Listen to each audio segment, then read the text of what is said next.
సాక్షి political స్పైస్‌కి స్వాగతం. కొత్త ప్రభుత్వం ఆంధ్రప్రదేశ్‌లో సంవత్సరం పూర్తవుతున్న టైంలో అనేక వివాదాలు తెరపైకొచ్చాయి. రీసెంట్‌గా సీనియర్ జర్నలిస్ట్ కొమ్మినేని శ్రీనివాసరావు గారు అరెస్ట్ అవ్వడం, ఆ తర్వాత సింగయ్య ఎపిసోడ్ తెర మీదకి రావడం, అండ్ ఆ తర్వాత వల్లభనేని వంశీ జైలు నుంచి బయటకొచ్చిన తర్వాత గన్నవరంలో ఆయనకి విశేష స్పందన. మరోవైపు ఆయన్ని జైల్లో ఎటువంటి పరిస్థితులకు లోను చేసుంటారని చర్చలు జరగడం. వీటన్నిటితో పాటు ఇప్పుడు తాజాగా మెడికోస్ ఇష్యూ కూడా తెరపైకి రావడం. ఒకదాని తర్వాత ఒకటి. ఏం జరుగుతోంది అసలు? ప్రజాస్వామ్యం ఇదేనా? సింగయ్య ఎపిసోడ్‌లో ప్రధాన దినపత్రిక క్యారీ చేసిన బ్యానర్ ఐటెమ్ గురించి కూడా ఇవాళ మాట్లాడబోతున్నాం. మనతో పాటు ప్రముఖ రాజకీయ విశ్లేషకులు, పొలిటికల్ అనలిస్ట్ కేఎస్ ప్రసాద్ గారు ఉన్నారు. వారితో మాట్లాడదాం. నమస్కారం సార్. ఫస్ట్ ఆఫ్ ఆల్ నిన్న ఒక ప్రధాన దినపత్రిక హెడ్డింగ్ బ్యానర్ ఐటెమ్ చాలామందిని కలచివేసింది. కుక్కల్లాగా ఈడ్చుకెళ్లారని చెప్పి. సో దళితుల పట్ల ఇలాంటి వైఖరి అంటే ఆ పదాలు, ఆ పదజాలం వాడడం అంటే అది ఉద్దేశంతో వాడినట్టు అనుకోవాలి? ఈ పేపర్ వాళ్ళకి వీళ్ళకి మంచి మర్యాద, మానవతా విలువలు ఇవేవి కరించిపోయాయమ్మా. ముఖ్యంగా అసలు ఇదంతా ముందు సింగయ్య మరణం చర్చ ఒక్క నిమిషం పక్కకు పెడితే, గౌరవ న్యాయస్థానం పరిణామాలు ఎలా ఉన్నాయంటే, గౌరవ జడ్జి గారిని ఇలా అవహేళన చేస్తూ ఇష్టం వచ్చినట్టు ట్రోలింగ్లు. ఆయన నిన్న కోర్టు హాల్లో చాలా గట్టిగా గద్గద కంఠంతో గట్టిగా చెప్పాడు. ఆయన తమాషాలుగా ఉంది, ఎవరు మేము మా తీర్పులను కూడా మీరే శాసించేస్తారా, ఇచ్చేయండి మీ ఇష్టం వచ్చిన తీర్పులని. ఇక్కడ మీడియా ట్రయల్స్ అలవాటు అయిపోయి they reach to the frustration levels పీక్స్కి వెళ్ళిపోయింది వాళ్ళకి. ఇక్కడ మీడియా ట్రయల్ ప్రకారం సాయంత్రం జైలు, యావజ్జీవ శిక్ష, ఉరిశిక్ష ఇవి వీళ్ళు డిసైడ్ చేసేస్తున్నారు. ఇవి ఎప్పుడైతే పేపర్ల పరంగా ఆ దిక్కుమాల చర్చల పరంగా అవ్వట్లేదో ఫ్రస్ట్రేషన్ పీక్స్కి వెళ్ళిపోతుంది. అవును. సో ఈ పర్యవసానాల్లో మీరు గమనిస్తే అసలు 105, 106 కేసులు, 104 కేసులు ఎందుకు పెట్టారు జగన్మోహన్ రెడ్డి మీద అని కోర్టు టపేలోని ముట్టుకేసింది. అవును. అలాగే వల్లభనేని వంశీ విషయంలో బెయిల్ రద్దు చేయండి అని చెప్పి ఎవరెవరికైతే బెయిల్ ఇచ్చారో వాళ్ళందరికీ రద్దు చేయండి అని సుప్రీంకోర్టుకి వెళ్తే సుప్రీంకోర్టు పెడేల మంది అనింది ఆ ఫైల్ ఇసిరి. సో ఇవన్నీ పరిణామాలు ఫ్రస్ట్రేషన్స్కి వెళ్ళిపోయినప్పుడు వాళ్ళు ఏం చేస్తారంటే ఆఖరికి ఇప్పుడు కొత్తగా లేటెస్ట్ టెక్నాలజీ ఏం చేశారంటే ఇవన్నీ అయిపోయి ఇందులో మనం ఏం చేయలేకపోతున్నాం. ఎందుకంటే ఏ టెక్నాలజీలో చక్రం తిరగలేదు, చక్రం బ్రేక్ పడింది, బండి కింద ఉన్నాడు, బండి పైన ఉన్నాడు. ఇవన్నీ జరిగిన తర్వాత నేను సింగయ్య గారి కుటుంబం ఎప్పుడైతే వెళ్ళి జగన్మోహన్ రెడ్డి గారిని కలిసిన తర్వాత వీళ్ళకి ఫ్రస్ట్రేషన్ ఇంకా పెగిసుకెళ్ళిపోయింది. ఎందుకంటే దీనికన్నా ముందు ఎంఆర్పిఎస్ వాళ్ళని పంపించారు, ఓ 3 బ్యాచ్లు వెళ్ళి కన్విన్స్ చేయడానికి ప్రయత్నించే దగ్గర దగ్గర ₹1 కోటి ఆఫర్ల దాకా వెళ్ళాయి. ఇలాంటివన్నీ ఇన్ఫర్మేషన్స్ ఉన్నాయి. అవేవి చర్చనీయాంశం కాకుండా ఆయన 2 మరణాలు కుటుంబాలు నేను జగన్మోహన్ రెడ్డి గారిని కలిసిన దాంట్లో వాళ్ళ నాన్నగారు మా వాడు పుట్టిన దగ్గర నుంచి అసలు జగన్మోహన్ రెడ్డికి డైహార్డ్ ఫ్యాను, మంచి పిల్లడు, ఆ ఎగ్జైట్మెంట్లో ఆ యాంగ్జైటీని తట్టుకోలేక అతనికి హార్ట్ అటాక్ వచ్చి చనిపోయాడని ఒక మరణం. రెండో మరణం మా ఆయన నా పేరు చెప్పాడు, నా పిల్లల పేరు చెప్పాడు, మా మాయ పేరు చెప్పాడు, మా ఊరి పేరు చెప్పాడు, మమ్మల్ని అందరినీ పిలిచాడు. ఎంతలోపుగానే ఆయన ఏమో అంబులెన్స్ ఎక్కించి తరలించారు. అంబులెన్స్లో ప్రాణం పోయిందంటే చాలా ఆశ్చర్యంగా ఉంది. ఎందుకంటే 28 నిమిషాల పైచలకి హైవేలోనే ఉన్నాడు ఆయన. వీళ్ళు ఎంతసేపు తొప్పల్లో పడేసారు. నేను దాని పూర్వపరాలకు వెళ్తే హైవే మధ్యలో డివైడర్ ఉంటుంది కదమ్మా. అవును. ఆ డివైడర్ మీద పడుకోబెట్టారు. తర్వాత హైవేకి తీసుకొచ్చారు. అంబులెన్స్ వచ్చింది నేషనల్ హైవే. అరగంట పాటు దాదాపు ఆయన శుభ్రంగా ఉన్నాడు, కాలు మీద కాలు వేసుకుని. మరి ప్రాణహాని అయితే లేదు, ఎందుకంటే పంచనామా రిపోర్ట్ అన్ని ఇంజురీసే. మరి ఏదేదో చక్రం గొంతు నుంచి వెళ్ళిపోతున్న విజువల్స్ అవి పాపులర్ చేసే ప్రయత్నం చేశారు. ఇప్పుడు మళ్ళీ అనమాట నేను 2 రోజులు బట్టి చూపిస్తున్నాను ప్రాక్టికల్ డెమో. ఇప్పుడు ఉదాహరణకి ఈ సింగయ్య గారి బాడీలో ఉన్నప్పుడు వీళ్ళు చూపిస్తున్న జగన్మోహన్ రెడ్డి గారు వీలైతే ఇలా ముందుకెళ్ళాలి కదా. అవును. ఇలా ముందుకెళ్ళి తిరిగినప్పుడు ఆయన మేంచి ఎక్కడమో లేకపోతే ఇలా నెట్టుకుంటూ వెళ్ళడమో ఏదో జరగాలి కదా. అవును. ఇప్పుడు ఆ పంచనామా రిపోర్ట్లో ఎక్కడ చెస్ట్ల మీద కానీ వాటి మీద ఎక్కడ ఇంజురీస్ ఎస్టాబ్లిష్ కానప్పుడు వీళ్ళు ముందుకు రొటేట్ అయ్యే దగ్గర అతని మీద ఎక్కకుండా క్రష్ అవ్వకుండా ఏం చెప్పాలి? ఆ ఫోరెన్సిక్ రిపోర్ట్లు నిన్న అవన్నీ వద్దమ్మా, ఇవన్నీ అధికారిక రిపోర్ట్లు, అభిప్రాయాలు కాదు మీరు చెప్పేది. నా అభిప్రాయం ఉంది. నేను కోర్టు పరిణామాలు ఎవడన్నా ఫాలో అయితే అర్థమవుతుంది. బెంచ్ మించి గౌరవ జడ్జి గారు మాట్లాడిన మాటలు ఏంటంటే, ఏమన్నారు ఎగ్జాక్ట్లీ? మీరు మంగళవారం దాకా టైం అడిగారు, ఎవిడెన్స్ ఏదని అడిగారు. ఫస్ట్ సార్ ఎవిడెన్స్ మేము గ్యాదర్ చేస్తున్నాం సార్, మాకు 2 వారాలు టైం ఇవ్వాలి. ఎందుకు 2 వారాలు? అసలు ఏం జరుగుతుంది? ప్రభుత్వం మీది. మొన్న మీరే 2 మంగళవారం నాటికి ఎవిడెన్సెస్ ప్రొడ్యూస్ చేస్తున్నారు. అసలు ఏంటంటే సార్ మాకు ఒక వీడియో ఆధారంగా ఈ కేసు కట్టడం జరిగింది. వీడియో వచ్చింది, ఎస్పీ గారు చెప్పింది. వీడియో ఆధారంగా కేసు కట్టినప్పుడు వీడియో ఎవరి దగ్గర నుంచి వచ్చిందో, ఆడు ఏ గ్రూప్కి సంబంధించినాడు, ఇది ఫ్యాబ్రికేటెడ్ ఆర్ నాట్ అన్నది ఇంకా ఎస్టాబ్లిష్ చేయకుండా వెహికల్ కన్ఫెస్ చేసేసారు. జగన్మోహన్ రెడ్డి దగ్గర అరెస్ట్ చేసేయడానికి లోపల ఉన్న వాళ్ళ అన్న దగ్గర ఇంతకన్నా ముందు హీరింగ్లో కేటగారికల్గా చెప్పింది ఏంటంటే ప్రయాణిస్తున్న వాళ్ళ మీద కేసులు కట్టేస్తారని గౌరవ హైకోర్టు అదొక చాలా ఫండమెంటల్ కేటగారికల్గా ఫుడ్ డౌన్ చేసింది. అదొక ఫండమెంటల్ పాయింట్. ఈవెన్ అజ్యూమింగ్ అది వీడియోలో ఏముందో తెలియని పక్షాన ఒక యాక్సిడెంట్ జరిగినప్పుడు మనకి బండిలో ఉన్న వాళ్ళందరూ కూడా శిక్షార్హులు అవుతారనేది ఒక ఫండమెంటల్ పాయింట్. రెండోది దాని పరిణామాలు ఇవాళకైనా మంగళవారంకైనా తీసుకొచ్చి ఎవిడెన్స్ ఇస్తారా అంటే మంగళవారంకి ఎవిడెన్స్ లేదు, ఇంకో 2 వారాలు కావాలంట. అసలు యాక్చువల్గా చెంగయ్య గారు మరణం సంభవించి ఆయన దహన సంస్కారాలు అయిపోయిన తర్వాత 3 రోజుల తర్వాత వచ్చిన వీడియో ఇది చక్రం కింద జగన్మోహన్ రెడ్డి గారి కారు కింద పడింది. వాళ్ళు కష్టపడి లోపలికి వెళ్ళి అలా సాధక బాధకాలన్నీ చెప్పుకున్నప్పుడు చెంగయ్య గారు వైఎస్ఆర్సీపీ కార్యకర్త అని చెప్పి ఆయనకి 10 లక్షల ఎక్స్గ్రేషియా, ఇంకో మరణం సంబంధించిన అతనైతే మాకు డబ్బులు వద్దని చెప్పిన ఉదంతం. వాళ్ళు స్వచ్ఛందంగా జగన్మోహన్ రెడ్డి ఇప్పుడు గవర్నమెంట్ ఇదే ముఖ్యమంత్రి గారి దగ్గరికి వెళ్ళో లేకపోతే లోకేష్ గారి దగ్గరికి వెళ్ళారో ఇన్ఫ్లుయెన్స్ చేశారంటే అర్థం ఉంది. అపోజిషన్ పార్టీ ఆయన దగ్గరికి వెళ్ళి వాళ్ళ బాధలు చెప్పుకుంటే వాళ్ళ పార్టీ కార్యకర్తలు వీళ్ళకి వచ్చింది ఏంటి మ్యానిపులేషన్ ఏంటి నాకు అర్థం కాదు. నిజాతన అయితే అంబులెన్స్లో ఏం జరిగిందో క్రానికల్ ఆర్డర్లో పెట్టేవ్వండి. 28 నిమిషాల నిడివిలో గౌరవ ఏఎస్ఐ గారు నిలువరించారు ఆటోలో తీసుకెళ్లకుండా. సో ఆ క్రోనలాజికల్ ఆర్డర్లో న్యాయస్థానానికి సబ్మిట్ చేయాల్సిన అవసరం ఉంది. Obviously they need to produce it the evidence what they gathered first. అక్కడ ఒక 001 వెహికల్ని కన్ఫిస్కేట్ చేశారు. ఆ ఓనర్ని డ్రైవర్ని స్టేషన్ పూచికత్తు బెయిల్ మీద రిలీజ్ చేయడం జరిగింది. తదనంతర పరిణామంలో ఇది ఎస్టాబ్లిష్ దాని మీద ఇంకా పూర్వపరాలు లేకుండా జగన్మోహన్ రెడ్డి గారి కాన్వాయ్ని సీజ్ చేయడం జరిగింది. కోర్టుకి ప్రొడ్యూస్ చేయకపోవడం జరిగింది. కోర్టుకు ప్రొడ్యూస్ చేయకపోతే నేనేం చేస్తాను, మీరేం చేస్తారు? అంతే కదా. ఇందులో మానవతా కోణం ఏంటంటే నా వెహికల్ కింద పడితే జగన్మోహన్ రెడ్డి మానవతా కోణం చూపించాలి. నా వెహికల్ కింద పడకపోయినా మానవతా కోణం చూపించే కదా కార్యకర్త చనిపోయాడని చెప్పి 10 లక్షలు ఎక్స్గ్రేషియా చేస్తే మానవత్వం లేదు జగన్మోహన్ రెడ్డి కంటే ఏం చెప్పాలా? పోనీ వీళ్ళేమైనా అచ్చాని పచ్చపోసలు అంటే ఇదే అనంతపూర్లో పవన్ కళ్యాణ్ గారి కాన్వాయ్ కింద వాళ్ళ ఫ్యానే చనిపోయాడు, కృష్ణతేజ ఆయన పేరు. మరి అప్పుడు ఆయన మీద వెహికల్ అరెస్ట్ చేసి సీజ్ చేయడం జరిగిందా?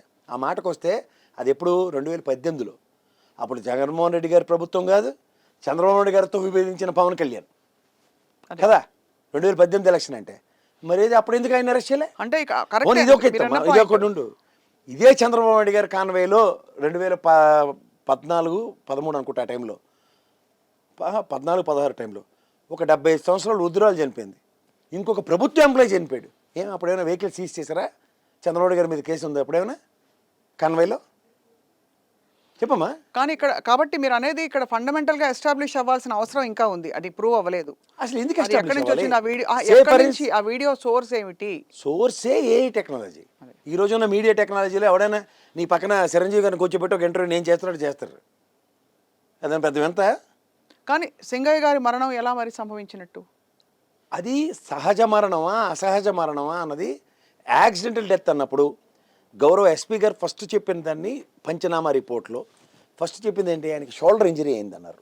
చిన్న చిన్న గాయాలు రక్కులు తప్ప ఇంకేమీ పంచనామా రిపోర్ట్లో అంత పెద్ద టైర్ వెళ్ళిపోతే అంతే అవుతుందా అన్నది క్వశ్చన్ అక్కడ. అది ఆబ్వియస్లీ క్వశ్చనే కదా.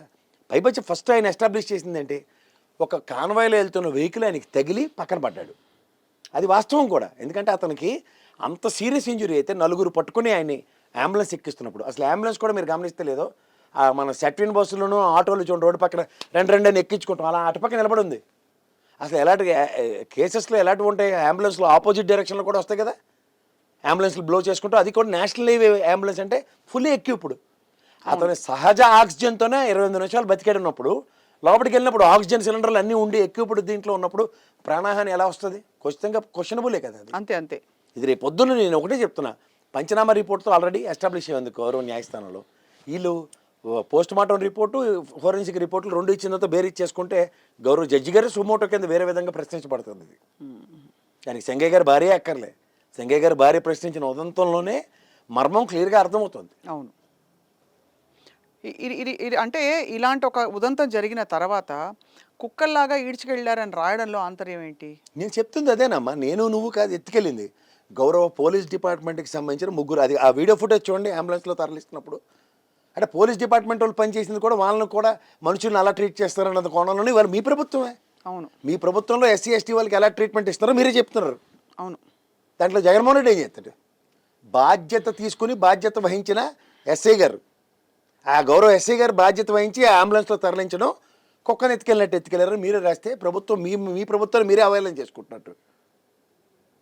ఎందుకంటే అమ్మ పెట్ట అడుక్కు తిననేదని వాళ్ళు ఎత్తుకెళ్తారు బాబా హాస్పిటల్ కంటే వెళ్ళనివ్వకుండా ఆపింది కూడా పోలీస్ డిపార్ట్మెంటే. అవును. ఇంటికి బాధ్యత మీరు వహించకుండా జగన్మోహన్ రెడ్డికి మానవత్వ కోణం లేదంటే ఆయన కారు కిందే పడలేదురా బాబు అని కోర్టుతో సైతం కన్విన్స్ అయితే మీరు కన్విన్స్ అవ్వబోతే మేటి చేస్తాం. మీరు విట్లాచారి కథలకి మీరు కన్విన్స్ అయితే మీరు కన్విన్స్ అవ్వండి, మీరు మీ తప్పేలా అంటే ఈ మొత్తం మీరు అన్నట్టు ఫండమెంటల్ పాయింట్ ఇంత జరిగితే 2-3 రోజుల తర్వాత రావడం ఏంటి వీడియో ఒకటి? అంటే ఒక యాక్సిడెంటో ఒక రోడ్డు మీద ఇంత జరిగితే తెలీదా? తెలుసుకోవడానికి టైం పట్టిందా? అది అన్నది కూడా ప్రశ్న. చూసాను. ఆ వీడియో చూడమ్మా, కింద ఒకసారి ఆ బాడీని చూపించి ఇమీడియట్గా హీరో ఎలివేషన్ ఇచ్చినట్టు జగన్మోహన్ రెడ్డికి ఇచ్చారు. ఇంకొకటి, జగన్మోహన్ రెడ్డి వెహికల్కి ముందుకెళ్ళడానికి వీలు లేకుండా బోనట్ మీద ఒక వ్యక్తి ఉన్నాడు. బోనట్ మీద వ్యక్తి ఉంటే బండి కదిలింది అనుకో పడిపోతాడా లేకపోతే అలాగా? అంతే.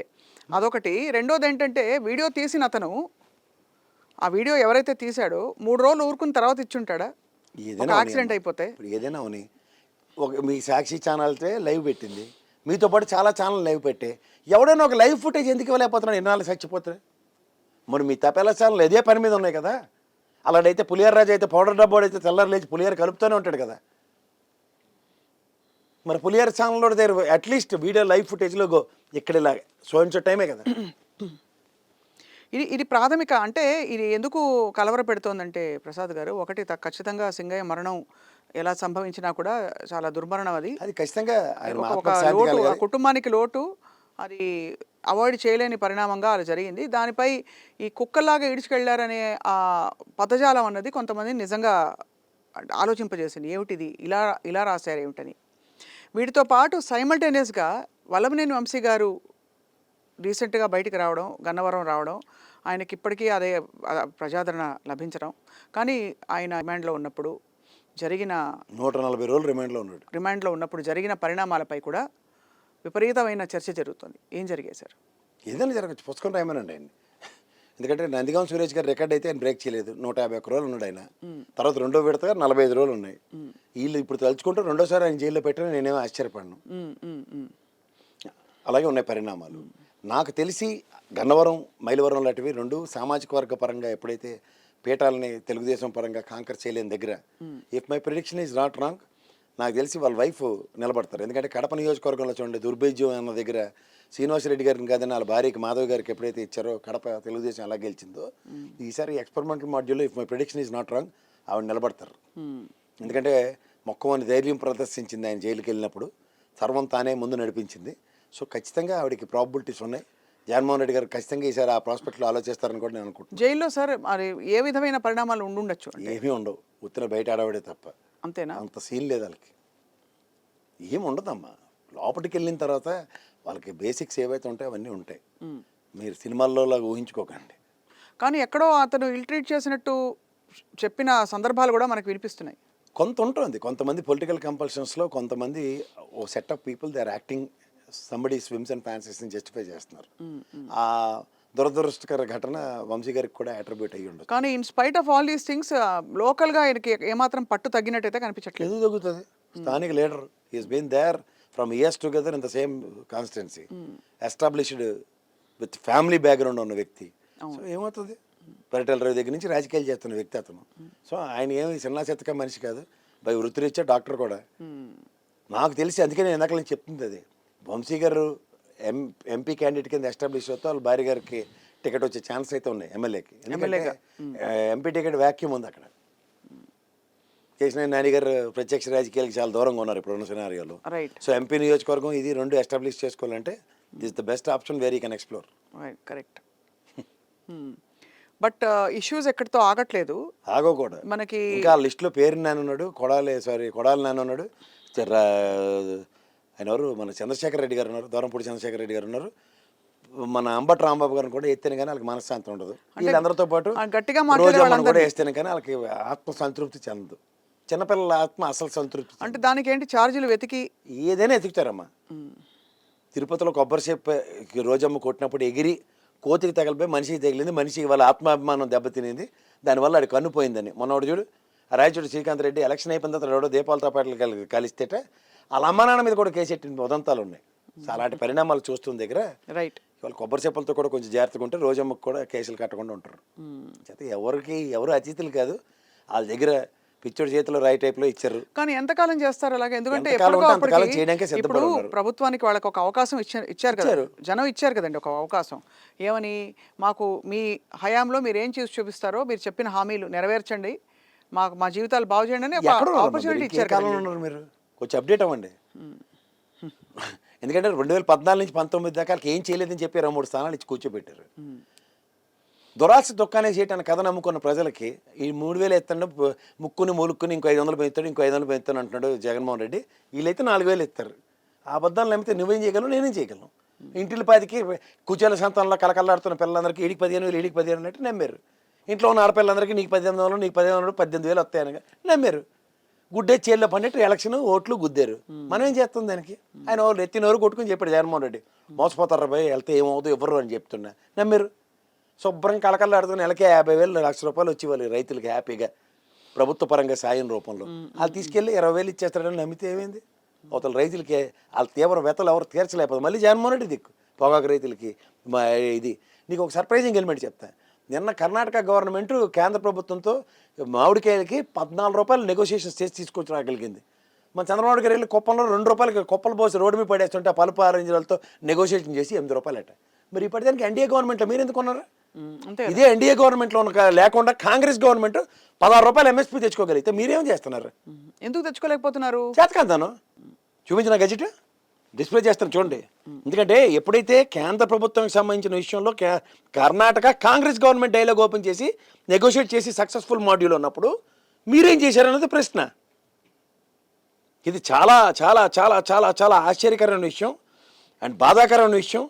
ఇందులో ఈ గజెట్ చూడండి కేంద్ర ప్రభుత్వం ఇచ్చింది ఏది మామిడిపోయే రైతులకి. కర్ణాటకలో 16 రూపాయలు చొప్పున 2.5 లక్షల మెట్రిక్ టన్నులు మామిడి పండ్లు కొనుగోలు చేయాలని ఆదేశించింది. అంటే వాళ్ళు తెచ్చుకోగలిగారు, మనం ఇదిగో వీటిలో బిజీగా ఉన్నాం ఈ కార్యక్రమాల్లో. ఇది వాళ్ళ గొప్పతనం, వాళ్ళ ఘనకార్యం. సో దీన్ని బట్టి మనం ఆలోచించుకోవాల్సిన విషయం ఏంటంటే ఒక పక్క రైతుల్ని పరిరక్షించాలని పైపచ్చి వీళ్ళ వల్ల వాళ్ళు బతికి బట్ట కడుతున్న కేంద్ర ప్రభుత్వం చెప్పుకుని కూడా నిస్సహాయ స్థితి. దీంతో పాటు ఇప్పుడు కొత్త సమస్య మళ్ళీ మొదలైంది కదా. కాదు ఆశ్చర్యకరమైన విషయం, పక్క కర్ణాటక రాష్ట్రం 16 రూపాయలు తెచ్చుకుంటుందని తెలిసి కూడా గౌరవప్రదమైన ముఖ్యమంత్రి స్థానంలో ఉన్న చంద్రబాబు గారు 8 రూపాయలు రేటు ఫిక్స్ చేస్తారా? అంటే కేంద్ర ప్రభుత్వం బేర్ మినిమం 16 రూపాయలు ఎంఎస్పీ ఇస్తుంది.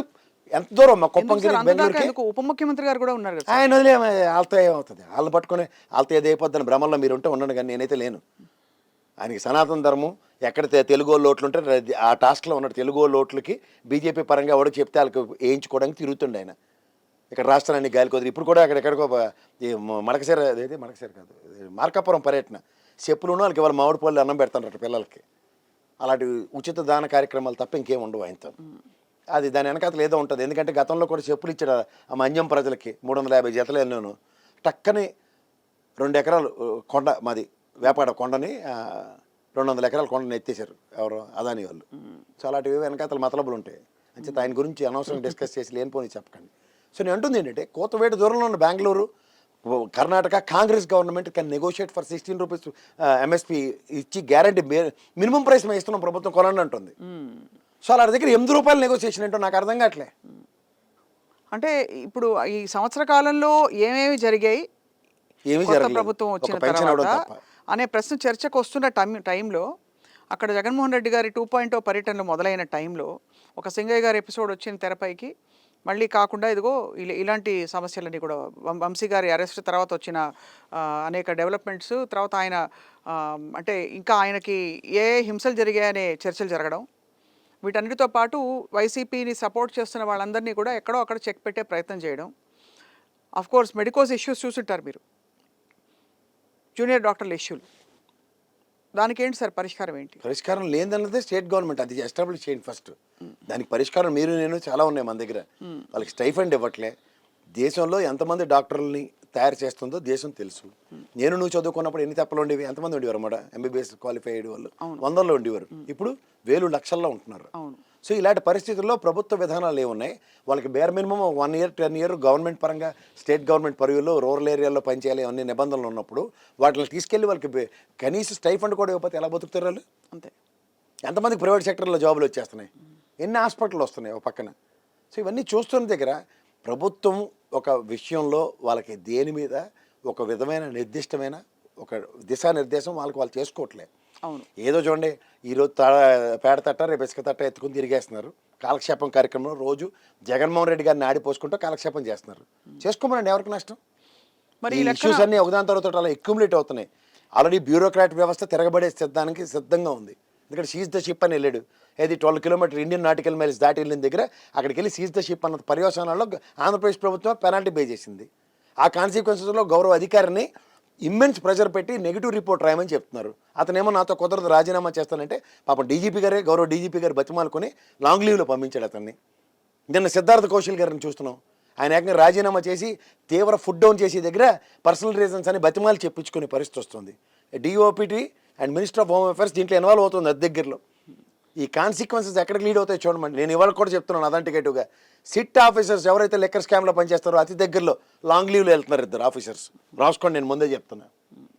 సో మరి అయితే ముందు మరి ఇంత ఇమ్మెన్స్ ప్రెషర్లో ఏ డిపార్ట్మెంట్లో పనిచేయగలవమ్మా? ఆ డెరాడూన్లో ట్రైనింగ్లు అన్నీ తీసుకుని వీళ్ళు పెట్టే టార్చర్లు భరించడానికి వస్తారా? District first class magistrate authority ఉన్న 4 ఐఏఎస్ అధికారులు పోస్టింగ్ కోసం వెయిట్ చేస్తున్నారు. ఈ పక్కన రేవంత్ రెడ్డి గారు ఒక 4-5 కలెక్టర్లు ఇవ్వండి బతిమాలుకుంటాడు కేంద్ర ప్రభుత్వాన్ని. 190 పైచీలకు ఆఫీసర్స్, పోలీస్ ఆఫీసర్స్ డీజీపీ ఆఫీస్కి అటాచ్ అయ్యి ఉన్నారు. 100ల సంఖ్యలో జీఏడీకి అటాచ్ అయ్యి ఉన్నారు. ఎంఆర్ఓలు, ఆర్ఐలు, ఆర్డీఓలు, ఇలాంటి స్థాయి వాళ్ళు. అంటే అడ్మినిస్ట్రేషన్ ఏం జరుగుతున్నట్టు రాసేసుకున్నంత మాత్రం ఈజీ అనుకుంటారా మన మంచి ప్రభుత్వం అని? అడ్మినిస్ట్రేషన్కి ఆఫీసర్స్ లేకుండా ఎలా ఫంక్షన్ చేస్తారు? చాలా విడ్డూరంగాను, చాలా హాస్యాస్పదంగాను వీళ్ళు. ఏదో నాకు తెలిసి ఈ చిన్నపిల్లడు చూడు, నాకు గిలక లేదా అలా క్యాన్సర్ పేషెంట్ ఒకరోజు పోలీస్ ఆఫీసర్లు చేస్తారు, ఐఏఎస్ కలెక్టర్లు చేస్తారని సినిమా కథలు అలాంటి నిజ జీవితాల్లో జరగవు, కానీ సినిమాలు ఉంటాయి చూడండి, ఆ టైపు వాళ్ళ పొలిటికల్ వెంజెంటాలు తీసుకోవడానికి వచ్చిన దిక్కుమాల ప్రభుత్వాల కింద ఉన్నాయి. చాలా బాధాకరంగా ఉన్నాయి. ఎందుకంటే అసలు ప్రజాస్వామ్యంలో ప్రజలు ఇచ్చిన తీర్పుల్ని వీళ్ళకి అనుగుణంగా వీళ్ళ వ్యక్తిత్వ వ్యంజంటాలు తీర్చుకోవడానికి వాడుకుంటామంటే, దానికి తోడు ఈ తపేలా ఛానల్ కూడా నాకు జగన్మోహన్ రెడ్డి నచ్చడు, నాకు ఇక్కడ కేసీఆర్ నచ్చడని శాసించే స్థాయిలో తీసుకెళ్తున్నారు ప్రజల్ని. ఎవడిస్తున్నారు వీళ్ళకి డిస్క్రిప్షన్స్? ఎవరు వీళ్ళంతా? జర్నలిజాన్ని మీడియా కబంధ హస్తాల్లోకి పెట్టుకొని క్యాపిటలిస్టుల పరంగా తీసుకొని బిజినెస్ మాడ్యూల్ రన్ చేస్తున్నారు. విలువలు, విశ్వసనీయత లేదు, ప్రజలకు వాస్తవం ఏదో చెప్పరు. గౌరవ హైకోర్టులు ఇచ్చిన తీర్పులు, సుప్రీంకోర్టులు ఇచ్చిన తీర్పులు ప్రజల్లో చర్చనీయాంశాలు కానివ్వరు. వీళ్ళ ఎజెండాలు తీసుకెళ్ళిపోయి కుక్క పిల్లలు తీసుకెళ్ళినట్టు తీసుకెళ్లారు. కొమ్మినేని గారి అరెస్ట్ విషయంలో కూడా అంతే కదా సార్? అంతే. ఆయన 50 సంవత్సరాల అపార అనుభవం ఉన్న ఒక జర్నలిస్టు, ఆయన కాని దానికి ఆయనకి ఆభారం మోపి 4 రోజులు, వారం రోజులు ఒక సాడిస్టిక్ ప్లెజర్. ఎప్పుడు ఎన్టీవీ నుంచి కక్ష కట్టేసి కూర్చుని ఉన్నారు ఆయన మీద. ఎందుకు? నిజాలు నిర్భయంగా ముఖ్యమంత్రి స్థాయి వాళ్ళు ఆయనతో మాట్లాడి వాస్తవం ఇదే అని చెప్పి వాస్తవాన్ని సరిచేయండి, అవకాశం ఇవ్వండి సార్, సరిదిద్దుకుంటాం అని చెప్తారు. కాబట్టి మాతో అలా కాదు, నేను చెప్పింది మీరు రాయాలి, నేను చెప్పింది మీరు చేయాలి. ఏంది ఇదేనా శాసనాలా, రాజరిక వ్యవస్థలా? తప్పకుండా ఇది చాలా కలవరపెట్టే పరిణామాలు ప్రసాద్ గారు. అయితే ముందు మరి దీనికి పరిష్కారం ఎలా వస్తుంది? ఏమీ లేదు, ప్రజెంట్ అయితే ఎవరి దగ్గర పరిష్కారం లేదు. గౌరవ న్యాయస్థానాలు ఇన్వాల్వ్ అయ్యి ఫుడ్ డౌన్ చేస్తున్నాయి. అప్పటిదాకా అందరికీ ఓపిక పడవలసిందే. చాలా గొప్ప పరిణామం. గౌరవ న్యాయస్థానాలు ధర్మం 4 పాదాల మీద లేకపోవచ్చు, ఎక్కడో పాదం మీద ఉంది. అది న్యాయ వ్యవస్థ పరంగా ఇవాళ కాదు రేపైనా సముచిత న్యాయం ప్రజలకు అందుతుంది. అలాగే కొన్ని పార్టీలకు కూడా అందుతున్నాయి. దాని అర్థం లోళ్ళు ఎత్తే వాళ్ళు ఉన్నారు కాబట్టి మనం ఏదైనా ఎత్తవచ్చు అనుకుంటే అది ఎక్కడ ఏమెత్తాలో ఆ లోడ్ ఎత్తేనే అర్థం పర్థం ఉంటుంది. గంజాయి లోడ్ దొరికింది కాబట్టి గంజాయి లోడ్ ఎత్తుకోగలం, మేము లోడ్ ఎత్తేవాళ్ళం కాబట్టి అనుకుంటే కుదరదు. ఈ జూనియర్ డాక్టర్ల మన మెడికల్ స్టైపెండ్ విషయం కూడా తప్పకుండా పరిష్కారం అవుతుంది ఏదో విధంగా అని కోరుకుందాం. ప్రసాద్ గారు వేచి చూద్దాం. కాలం చాలా విషయాలకు సమాధానం చెప్తుంది. మీరు అన్నట్టు ధర్మం అయితే మరి ప్రస్తుతం న్యాయ వ్యవస్థ చాలా గౌరవం నిలుపుకుంటూ నమ్మకాన్ని నిలుపుకుంటూ మన కాన్స్టిట్యూషన్ రాసిన మహానుభావుడు కూడా మనకి ఇచ్చిన గొప్ప వరం ఏంటంటే అత్యున్నత న్యాయస్థానం సుప్రీంకోర్టు ఎక్కడ ఈల్డ్ అవ్వకుండా చేసే కొన్ని బృహత్తర కార్యక్రమాలకి ధర్మం ఎక్కడో దగ్గర పరిరక్షించబడుతుంది. వేచి చూద్దాం. రీసెంట్ పాస్ట్ లో కొమ్మినేని గారిది సుప్రీంకోర్టు ఇచ్చిన అవును చాలా judgement that itself is an answer to this whole thing. Thank you very much Prasad గారు. నమస్కారం.